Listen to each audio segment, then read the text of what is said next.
Now, you know I love book tags, right? And they are a lot of fun, and this one was too, but I did have to think about my answers pretty carefully.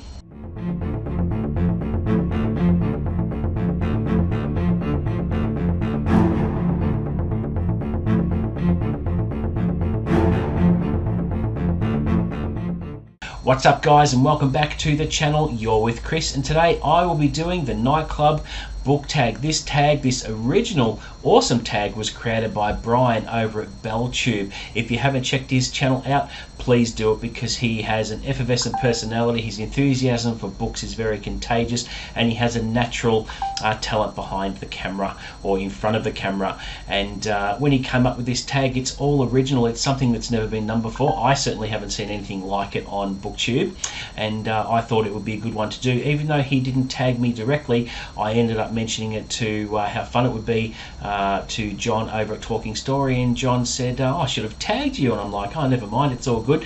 And he said, go for it. So I thought I will have a crack at this.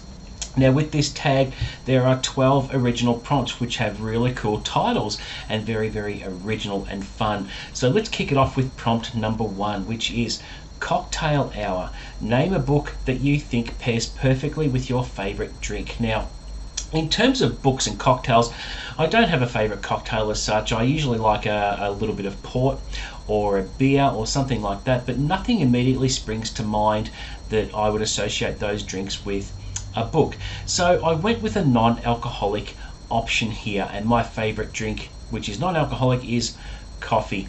Now, which fictional character loves coffee? Well, you've got to go with Jack Reacher, don't you?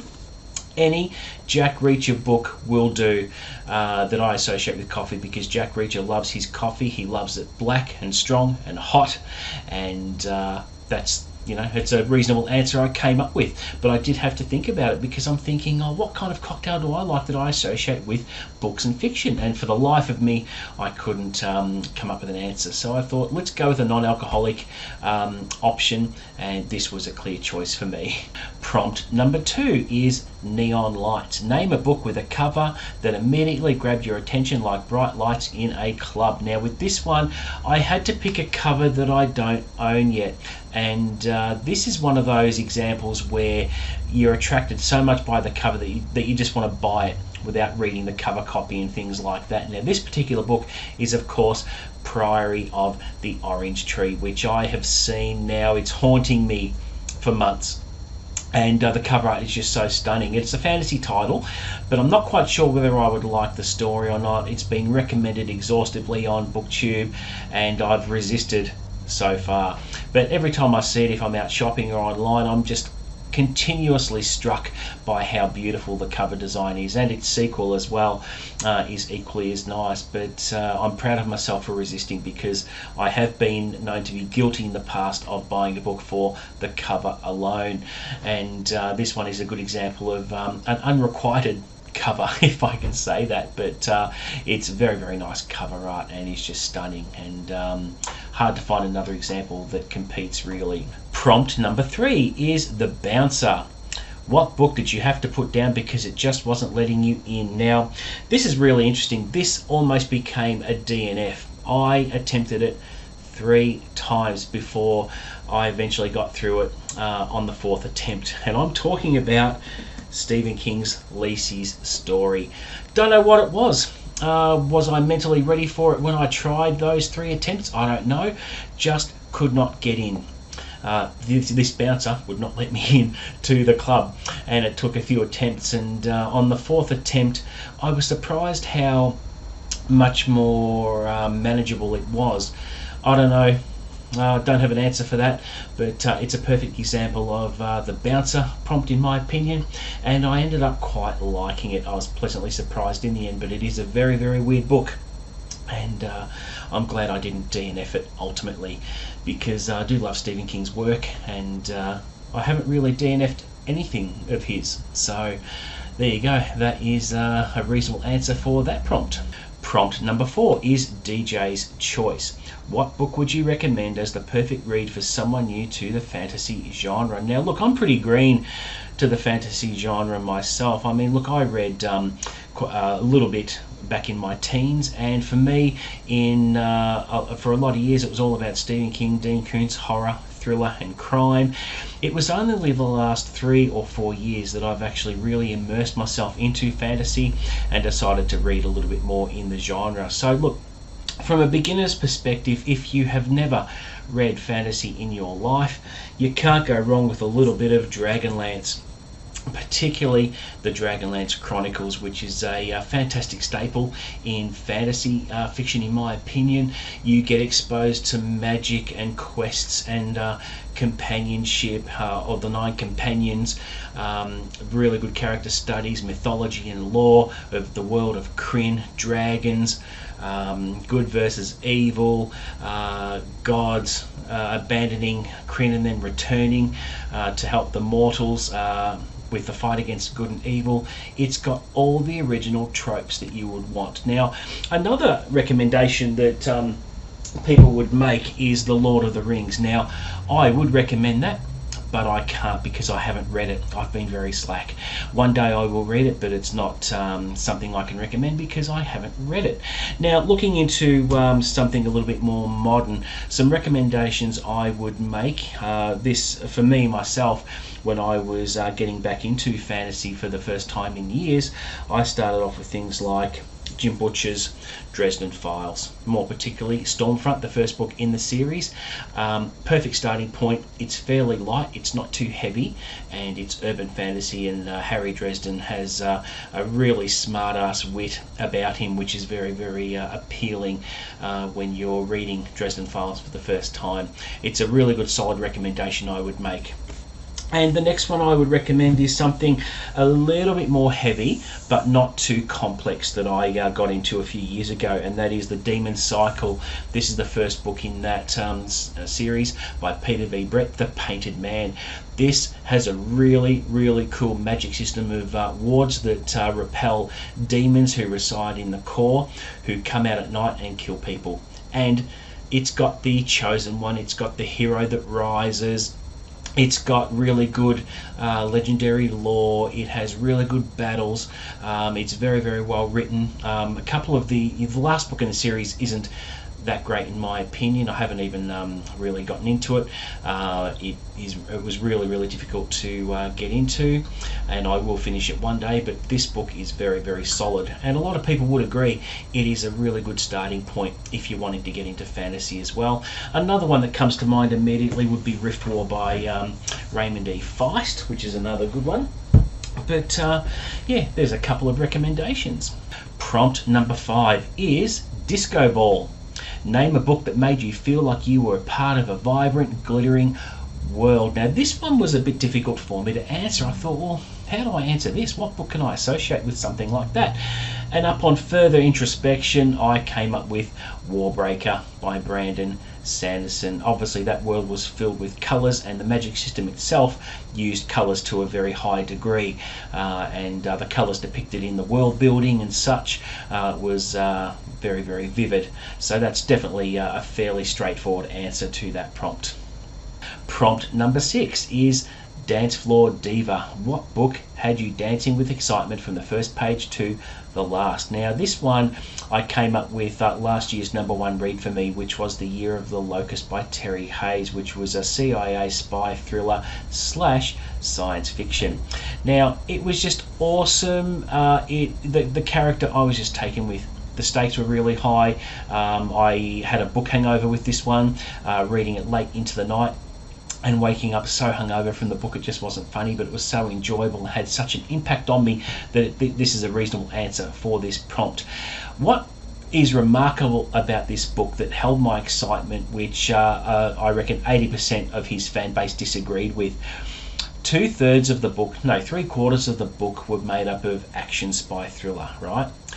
And then Terry took a hell of a risk and turned things on its head and wrote the last quarter of the book in hard sci-fi, which is unheard of for an author to do. It was such a huge risk because he risked putting readers offside, and he did that. There were a lot of negative comments about it. I thought it was just ballsy to do, and he had my respect for that because I was so invested in the story, and when things changed dramatically, I thought, oh, did he make a good decision or a wise decision doing this?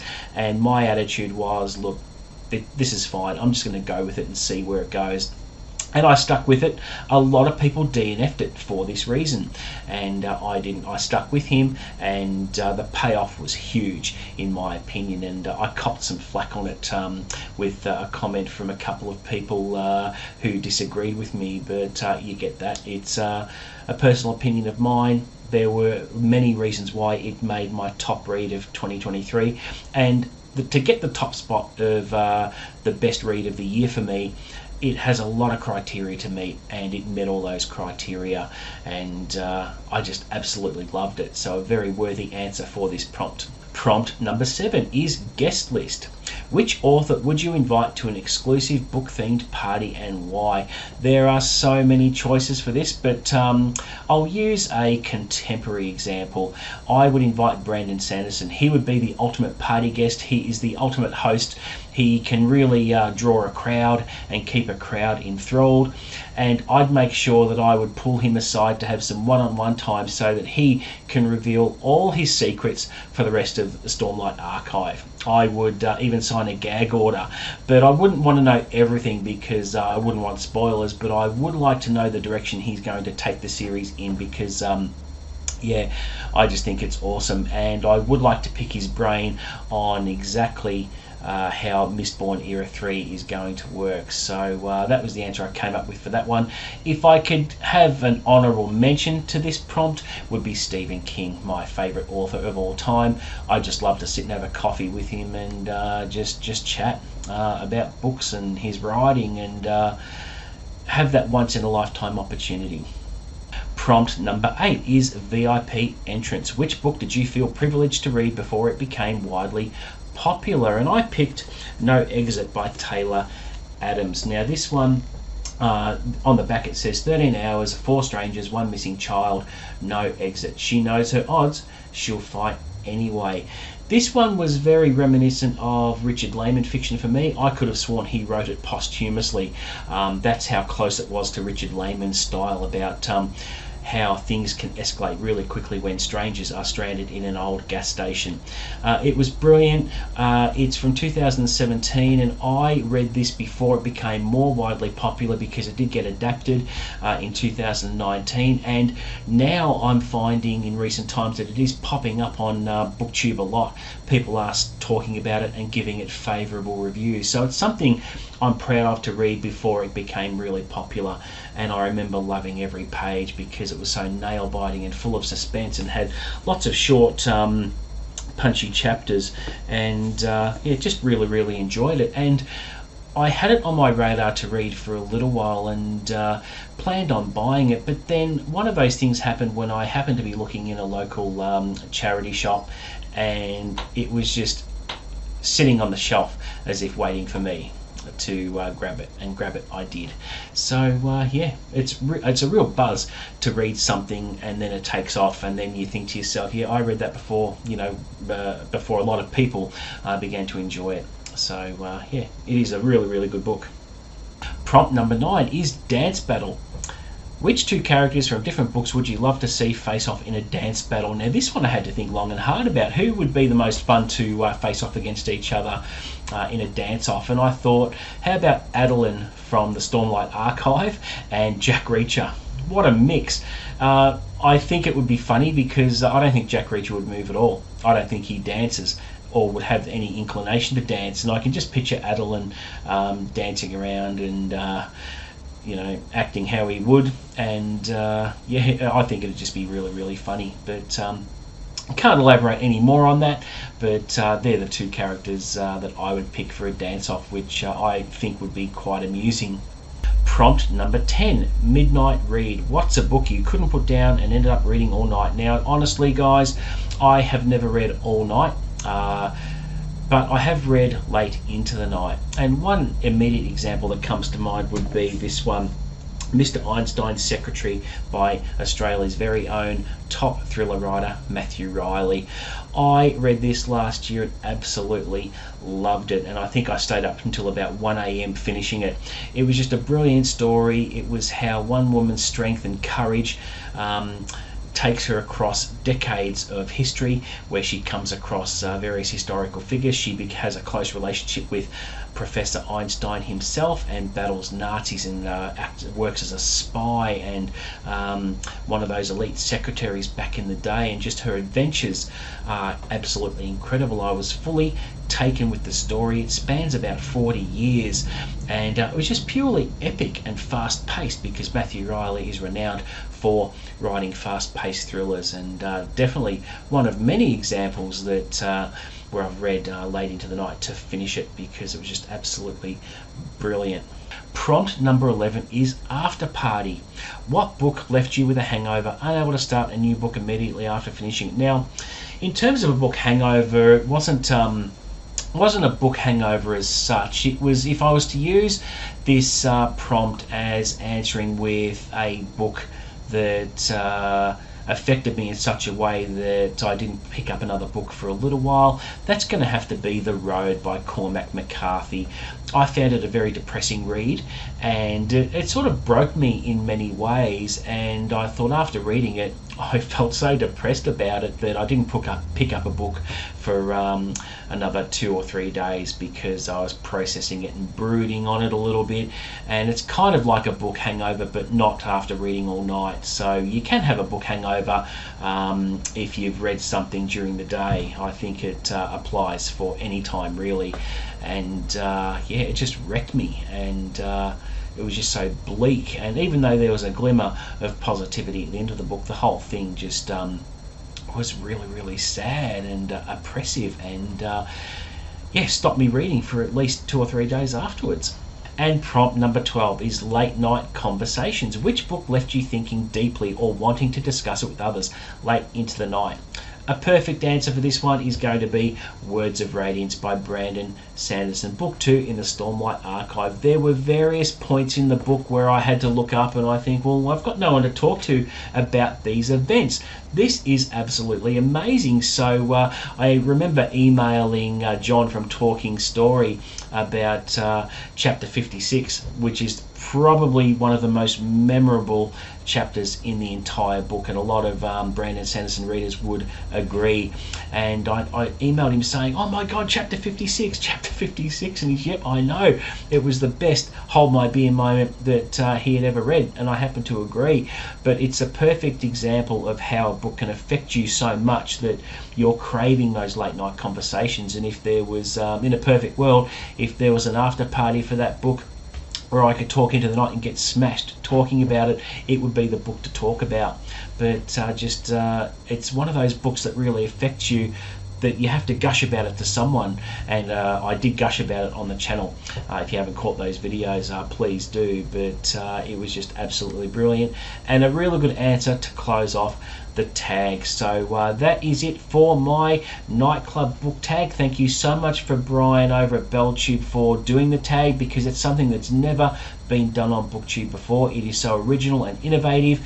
And thank you for to John over at Talking Story for giving me the go ahead to do the tag. I had a ball with it, but I did have to think about some of my answers because it was a little bit challenging but fun at the same time. So thank you very much for watching. Please don't forget to like and subscribe. Help me get to 1,000 subscribers now. I'll continue to deliver the best content I can. Offer up any feedback below, and as always, drop any comments. And until the next video, guys, happy reading.